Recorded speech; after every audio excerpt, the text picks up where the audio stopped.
खिदमत खल्क में मसरूफ हुई, अल्लाह ताला ने आपकी ड्यूटी लगाई, आपको चुना।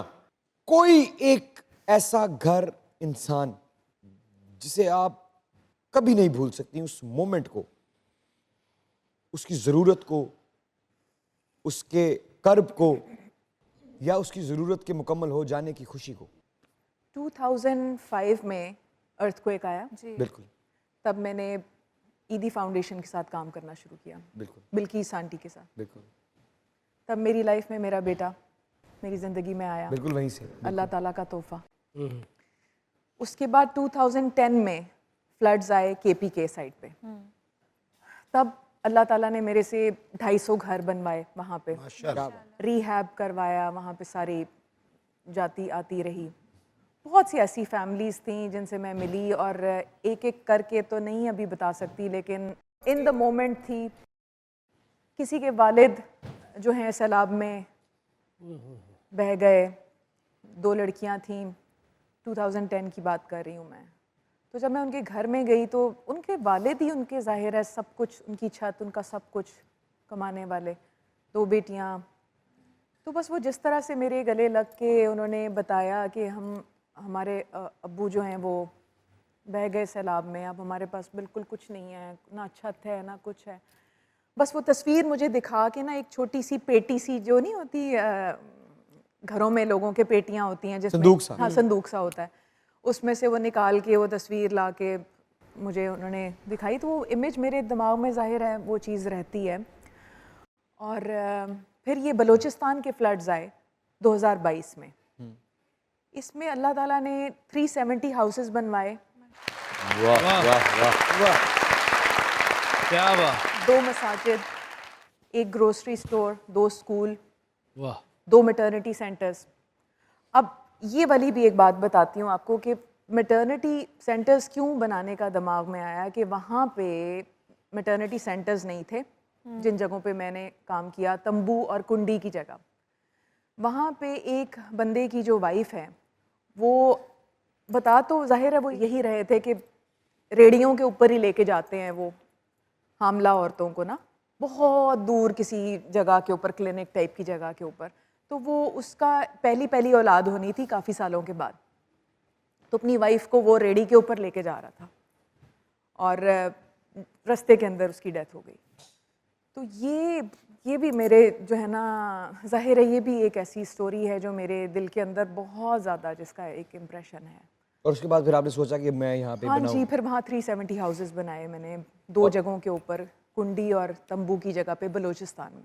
और अभी जो है ये तो साउथ ऑफ पंजाब के अंदर काफ़ी काम, बहुत काम किया, शुजाबाद में, जलालपुर पीरवाला में, अलीपुर के अंदर, यहाँ पे भी बहुत। हदीका जी के लिए तालियां ज़रे, आई स्टैंडिंग ओवेशन नहीं आपको हमने दी, आप डिजर्व करती हैं।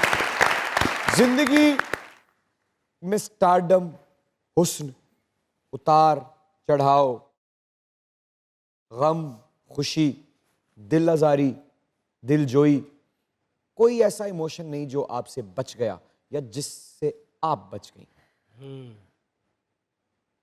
जिंदगी क्या है, क्या नतीजा निकाला? जिंदगी एक जर्नी है, सफ़र है, और इन द मोमेंट रहने वाला एक एलिमेंट है। अगर आप मोमेंट के अंदर नहीं जी रहे और अपना पुराना बैगेज, पुराना सामान भी लेके साथ चल रहे हैं, और आगे का भी आप सोच रहे हैं, बोझल ही रहेंगे, और आगे का भी सोच रहे हैं, पीछे का भी सोच रहे हैं।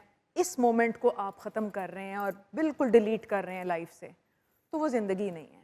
मेरे लिए ज़िंदगी मोमेंट में रहने का नाम है। क्या बात, मोमेंट। वाह वाह, क्या बात। तरीकाकार बता दे। यही तो ये मेरा ख्याल है ये आजकल डिप्रेशन, एंजाइटी की वजह ही यही है। इस लिविंग इन द मोमेंट का तरीका क्या है? लिविंग इन द मोमेंट का तरीका ये है कि अपनी हीलिंग स्टार्ट करें। अपनी हीलिंग सबसे पहले ये स्टार्ट करें कि किसी को माफ़ करना है तो कर दें, ज़िंदगी में कर दें, फौरन करें। जिसने आपके साथ जुल्म तक किया है उसको माफ़ कर दें, क्योंकि आपने ऐसे है कि जिस तरह आपने कोई कोयला हाथ में पकड़ा हुआ है, और कोयला किसको जला रहा है? आप ही को जला रहा है। और वो कोयला है उसी चीज़ का कि जिस किसी को फॉरगिव नहीं करना, लेट गो नहीं करनी चीज़, माफ़ी नहीं देनी, माफ़ी मांगनी भी नहीं है। मांग ले माफ़ी, दे दें माफी, हल्का करें अपने आप को। बहुत अच्छे। मैडम, आप यकीन करें कि लोग दर्द शकीका से तड़पते हैं, मैं दर्द हदीका से तड़पता हूँ। हाय, मिलना चाह रहा था आपसे, और मैं चाहता हूँ कि मिलके हम काम करें ये वाला, बिल्कुल करें। क्या इंशाल्लाह। ये आपकी पोइट्री बहुत अच्छी लगी मुझे। इसमें बहुत सच्चाई है। एंड तक मुझे झूठे लोग पसंद नहीं है, और झूठ बोलना भी पसंद नहीं है, लेकिन ये दुनिया इतनी झूठी हो गई है मैंने कभी नहीं झूठ बोला। कि आपका सच सुनाई और महसूस हो रहा है। जी इनका नहीं है वो।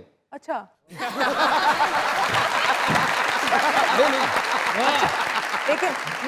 लेकिन इन्होंने चूज तो किया चुना ना। चुना अच्छा। नहीं, ऐसे ही है ना, क्योंकि जब से मैंने आपका वो गाना सुना ना, बूहे बारियां ते नाले कंधा टप के, उसमें एक पैगाम है। मेरी वालदा का लिखा था जी। बिल्कुल ऐसे ही है। वो बीवी का अपने शोहर के लिए पैगाम है कि रात को लेट ना होना, वरना बूहे बारियां ते नाले कंधा टप के आवांगे मैं तेन फड़ लवांगी। ठीक है, बिल्कुल ये भी सही है। point of view है। ये भी पॉइंट ऑफ व्यू अच्छा है, बिल्कुल हाँ, सही है। बड़ा पॉइंट ऑफ। ਫੈਸਲ ਦਾ ਇੱਕ ਭਰਾ ਕੁੱਬਾ, ਉਹਨੂੰ ਗੁਲੂਕਾਰੀ ਦਾ ਸ਼ੌਕ ਹੈ, ਬੇਸਮੈਂਟ 'ਚ ਬਹਿ ਕੇ ਸੁਣਨਾ ਪੈਂਦਾ। क्या बात है। ਅਕਰਮ ਸਾਹਿਬ ਕੁਝ ਨਾਲੇ ਰਹਿੰਦੇ ਸੀ, ਇਹਨਾਂ ਦਾ ਰਿਸ਼ਤਾ ਵੇਖਣ ਆਏ, अच्छा ਉਹ ਵੇਖ ਕੇ ਕਹਿੰਦੇ ਇਹਨੂੰ ਲਾਹੌਰ ਲੈ ਜਾਓ ਯਾਰ। अधिका जी, लिखा तो आपकी अम्मी का है, तो ये कंपोजिशन किसकी थी? ये कॉम्पोजिशन ओल्ड फोक है, लेकिन इसको रीफॉर्म किया था भाई ने, अरे इरफान। क्या क्या बात। ਮਹਿਬੂਬਾ ਕਹਿੰਦੀ ਮੈਨੂੰ ਪਜਾਮਾ ਦਾ ਲੋਡ ਕਰਾ ਦੇ, ਕਹਿੰਦੇ ਮੈਨੂੰ ਅਜ਼ਮਾਨ ਨਹੀਂ ਹੈ ਨਾ। ਇਹਦੀ ਮਹਿਬੂਬਾ ਨੇ ਕਿਹਾ ਮੈਨੂੰ 버ਗਰ ਖਵਾ, ਕਹਿੰਦਾ ਤੇਰਾ ਮੇਰਾ ਬ੍ਰੇਕਅਪ। अपनी महबूबा ਨੂੰ ਫੋਨ ਕਰਕੇ ਕਹਿੰਦੇ ਰਾਤ को डिनर ਇਕੱਠਾ करेंगे। ਰਾਤੀ ਸ਼ਾਪਰ ਲੈ ਕੇ ਕਹਿੰਦੇ ਇੱਧਰ ਲੈ ਏਰੀਏ ਤੂੰ ਇਕੱਠਾ ਕਰ, ਇੱਧਰ ਲੈ ਏਰੀਏ।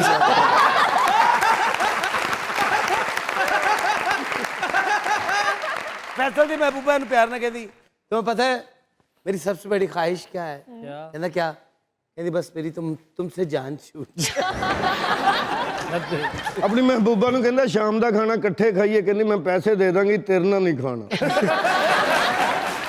ਇਹਦੀ ਮਹਿਬੂਬਾ ਨੇ ਫੋਨ ਕੀਤਾ, ਕਹਿੰਦੀ ਸੰਡੇ ਕੋ ਮਿलेंगे, ਸਾਰਾ ਦਿਨ ਸੰਡੇ ਕੋ ਖੜਾ ਰਿਹਾ। ਅਕਰਮ ਸਾਹਿਬ ਨੇ ਆਪਣੀ ਮਹਿਬੂਬਾ ਨੂੰ ਕਾਲ ਕੀਤੀ ਤੇ ਕੰਪਿਊਟਰ ਬੋਲਿਆ ਆਪਕਾ ਬੈਲੈਂਸ ਨਾ ਕਾਫੀ ਹੈ, ਤੇ ਉਹਨੂੰ ਕਹੀ ਜਾਣ ਕਿਸੇ ਦੀ ਮਜਬੂਰੀ ਵੀ ਸਮਝ ਲਈਦੀ ਹੈ। ਐਵੇਂ ਕਿਹੜੀ tension। अकरम साहब वर्गे शेर गार दे बाहर बह के इंजन करन दे। मैं कहा की होया? कहंदा यार खुरक वाला हिरन खा बैठा। मैडम, इंसान जब तन्हाई का शिकार होता है, लेकिन दिल रखने के लिए किसी दोस्त की शादी में जाता है और एक कोने में बैठ के बारात वाले दिन फ्यूचर की प्लानिंग करता है, तो एक आवाज आती है रोटी खुल गई, सारी प्लानिंग इधर उधर हो जाती। ऐसा क्यों होता है? रोटी की पावर होती है ना, रोटी ही तो है, हाय हाय। रोटी की बड़ी ताकत है। रोटी की ताकत है। हदीका जी, आपने बड़े बड़े खूबसूरत गीत हमें दिए हैं, मैंने भी एक छोटा सा शेर लिखा है। ਵਾਹ ਵਾਹ ਵਾਹ, ਇਹ ਪਹਿਲੀ ਲਾਈਨ ਤੇਰੀ। गजल का हुस्न है और गीत का शबाब है वो। क्या बात है, कुहाड़ी ना चाह फैंटी होती है। गजल का हुस्न है और गीत का शबाब है वो, जवाब उसका नहीं कोई लाजवाब है वो। मैं खार हूं तो महकता हुआ गुलाब है वो, ना जाने कितनी निगाहों का इंतखाब है वो। उससे है मेरा एक अनजाना सा रिश्ता, रिश्ता दिलदार, रिश्ता रिश्ता दिलदार, रिश्ता रिश्ता दिलदार, रिश्ता दिलदार, रिश्ता दिलदार, रिश्ता दिलदार, रिश्ता। अधिका जी, जी एक सवाल है मेरा, जी। जो कि मोहब्बत के बारे में और है भी एक तरफा मोहब्बत के बारे में। तो आपका एक तरफा मोहब्बत के बारे में क्या ख्याल है? आई थिंक मोहब्बत यकतरफा हो सकती है, लेकिन मैं इश्क पे बिलीव करती हूँ। वाह। क्योंकि इश्क होता है अनकंडीशनल, बगैर किसी कंडीशन के। अच्छा, इश्क भी थोड़ा बहुत यकतरफा टाइप नहीं होता? बिल्कुल सही कह रहे हैं आप, अनकंडीशनल होता है ना, क्योंकि वो एक्सपेक्ट तो कर ही नहीं रहा होता, एक्सपेक्ट तो कर ही नहीं रहा होता है। क्या इश्क करने वाले को माशूक मिल जाए तो इश्क बरकरार रहता है? डिपेंड करता है अगर आप कितने इंटेंस हैं। तो बहुत से लोगों को हमने देखा भी है कि तजुर्बा क्या, देखा क्या आपने? देखा तो ये कि जो चीज़ इंसान पा लेता है उसकी कदर खो जाती है। तो ला हासिल इश्क ला हासिल ही बेहतर होता है। बेहतर होता है। आपकी एक बहुत बड़ी फैन है, मिलना चाहती है आपसे, बुलाइए जी, बुलाइए। Ladies and gentlemen, the very, very pretty superstar Hadika Kyani ji is here. The mic spot and stage is all yours. अच्छा,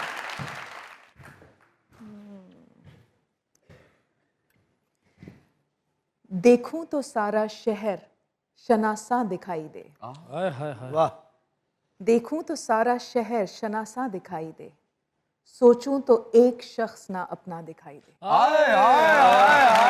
कई बार चाहिएगा, यही रहिएगा क्योंकि हमारे साथ मौजूद है Hadiqa Kiani ji and you guys are watching your favourite late night show जिसे बड़े ही प्यार से पुकारते हैं, किस नाम से?